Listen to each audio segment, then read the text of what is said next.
Welcome back, Plush Maniacs, to another Super Mario Week special.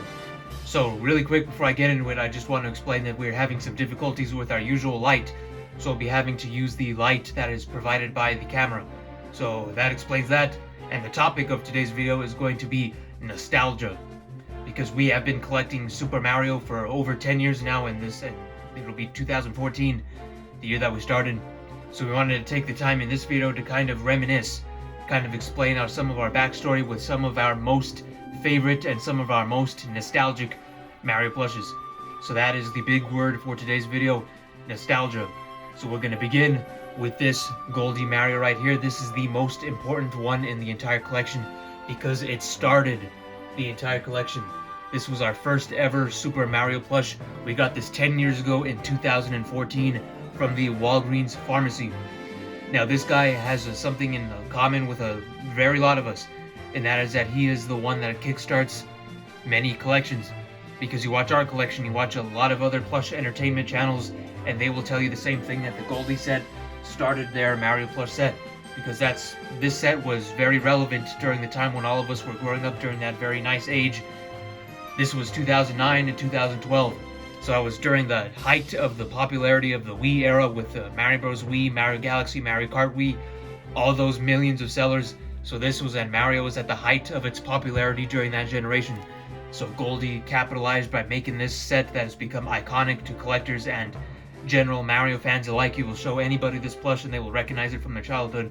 So this is a very nostalgic one to us because it is the one that kickstarted this entire collection that has almost 400 plushes to this day. Now this is the 2012 re-release because the 2009 one has cardboard in the feet and looks different somewhat. And this one was released, of course, later on because we weren't around for Mario in 2009, 2010. So this one released around the time that we started to get into the series, around 2 years after we got into it. So this guy was still being produced in 2014. So we're very thankful we were able to get this, our very first Mario plush, and you can see he has a little bit of wear on him with that loose thread. So we try to take care of him, have him nice and tucked in our shelf to make sure he doesn't get damaged or anything along the lines of that. And secondly, our second ever plush was the Goldie Koopa.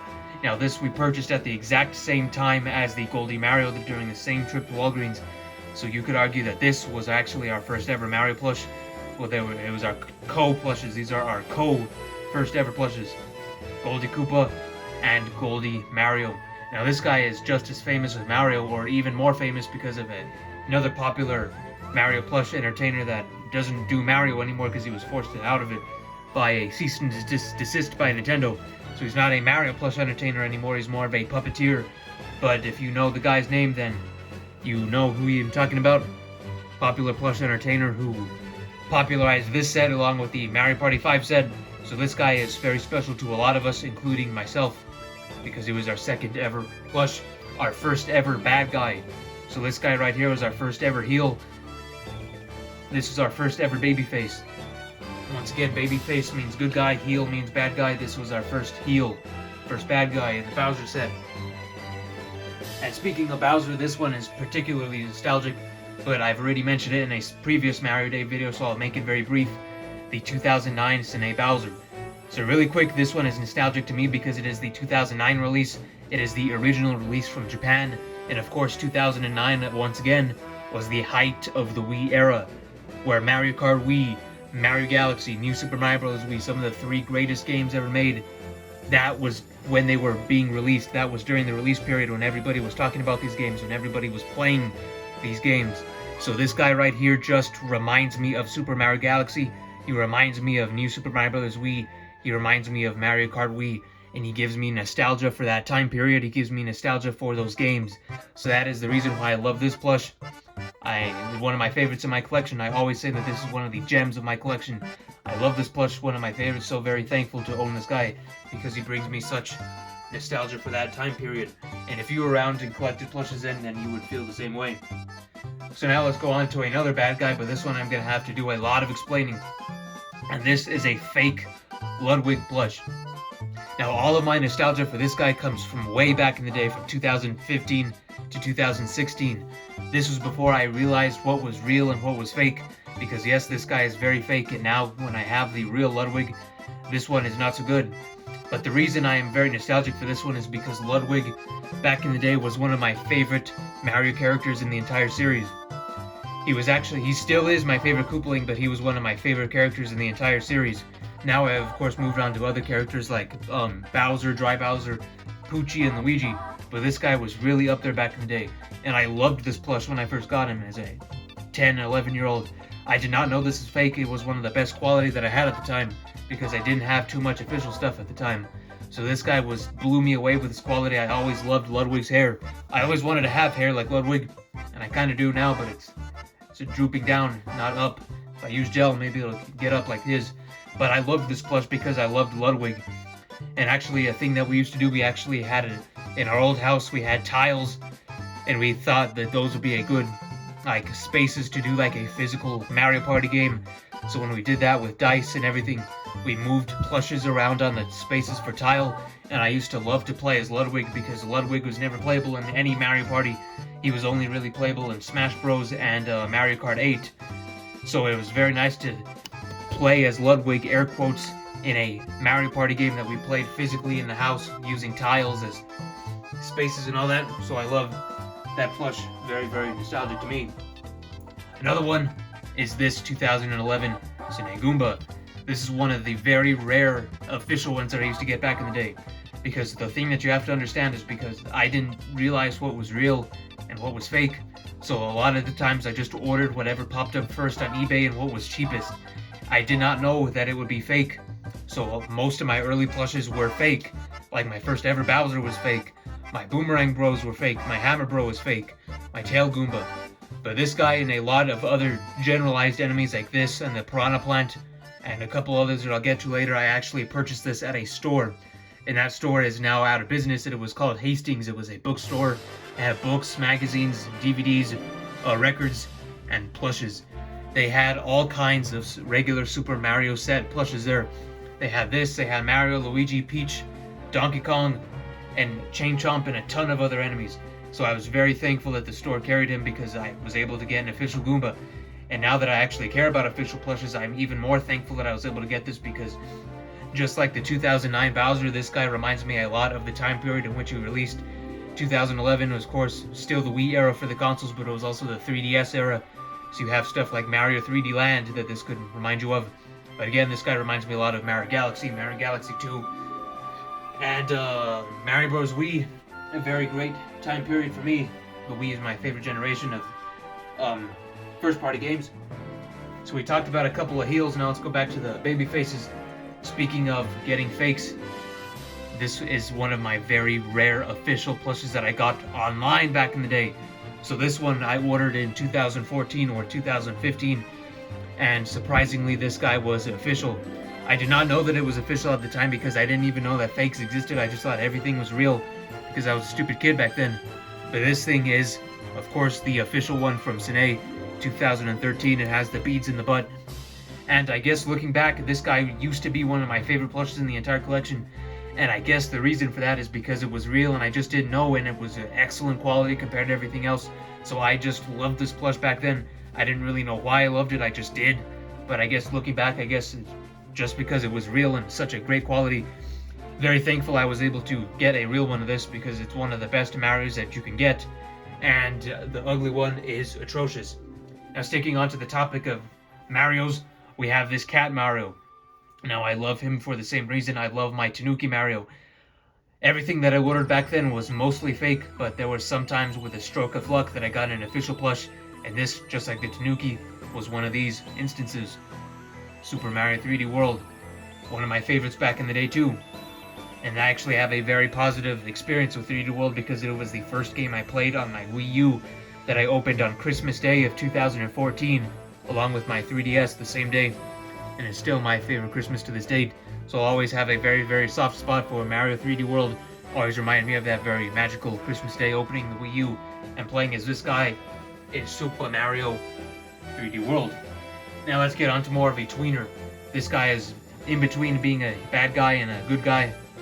So we call him a tweener because he's in between. And this is the 2012 Cine Wario. Now just like the Goomba, I got this guy at a place called Hastings. so I didn't even have to risk ordering him online. I just found him in the store. A very unique character at the time for me, because back then, remember I was just new to the series at the time. So Mario Party 9, this was the game that I first discovered who Wario was, who Waluigi was, and who Daisy was.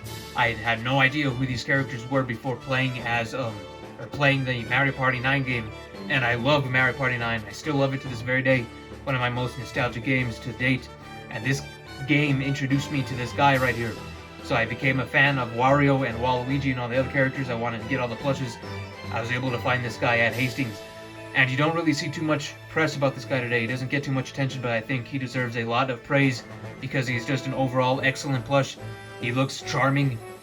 Doesn't look the most accurate, of course, because his body's a little skinny, but I think that's what gives him a lot of charm. Love this plush, one of my gems in my collection. Very thankful to own this so many years on, and I was able to keep him in such great condition. This guy definitely deserves a lot more love than he currently gets. I think the Mario Party 5 one gets a lot more attention, and I don't think it deserves that. Next, we have two classic enemies. We have Spike and Buzzy Beetle. Now, you may think that these are just two generic enemies, but really these ones are special to me and special to the plush community, and the main reason for that is because these guys, later on, like 2017 to 2018 and 19 and 20, these guys were some of the rarest in the Super Mario set alongside Monty Mole.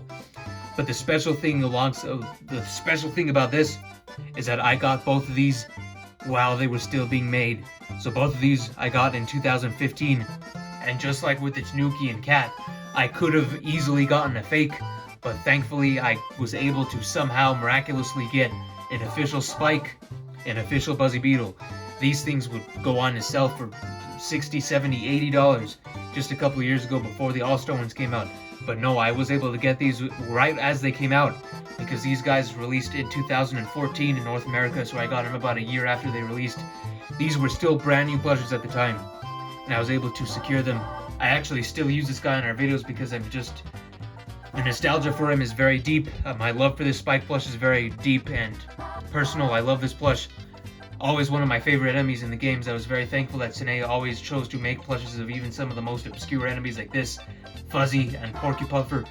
So another reason why I love this plush, because he's just a kind of an obscure enemy. You wouldn't think that he would get too much merchandise, but thankfully he does with this plush, the All-Star plush, and Jax has a 4-inch figure of him that just released, and a very tiny 2.5-inch. And the same goes for this guy.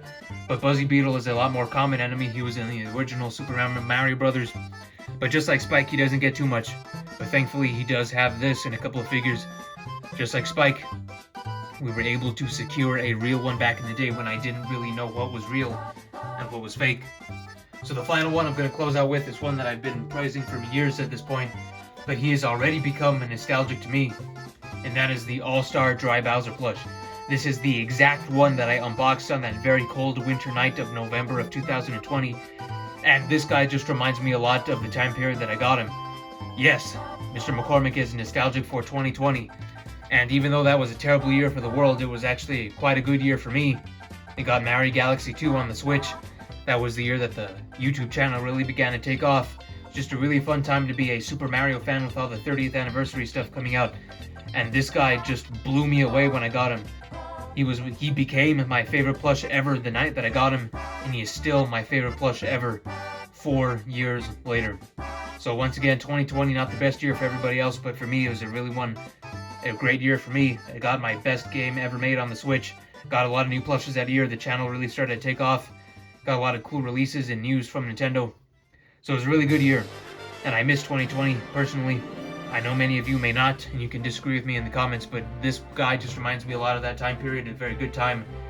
And one that I miss a lot, because we haven't gotten any plush that has succeeded this guy in terms of quality yet.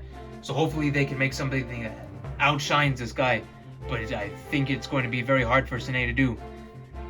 I want there to be so many plushes that can be better than this, because this guy has the best quality in the world, so to have more plushes that exceed the quality of this, that would just be better for everybody else. So hopefully they can make better plushes than this, since this is such a high standard. This is the gold standard of Mario plushes. And hopefully Sine can streamline everything. They can have the greatest quality possible. best quality control so every plush can be just as perfect and beautiful and golden as this Dry Bowser plush. So that's all I have for you Plush Maniacs for this Mario Day video. We hope you've enjoyed everything we've provided so far, and if you did, make sure to leave a like down below, subscribe to the channel, check out the Mario Day playlists, and let us know which Mario plushes you are most nostalgic for in your personal lives. We'd love to hear all your personal stories in the comments down below, and make sure to stay tuned for more Mario Week content. We're always happy to deliver it for all of you. Very grateful for your support over the years, and we hope to continue to deliver you this content and entertain you with all of our Mario plushes and our stories and our nostalgic memories. So once again, make sure to let us know all of your thoughts on this in the comments down below. Let us know your plush stories, which plushes you love the most, what you're nostalgic for, and everything along the lines of that. So see you in the next one. We thank you very much for watching, and we'll see you then. Goodbye.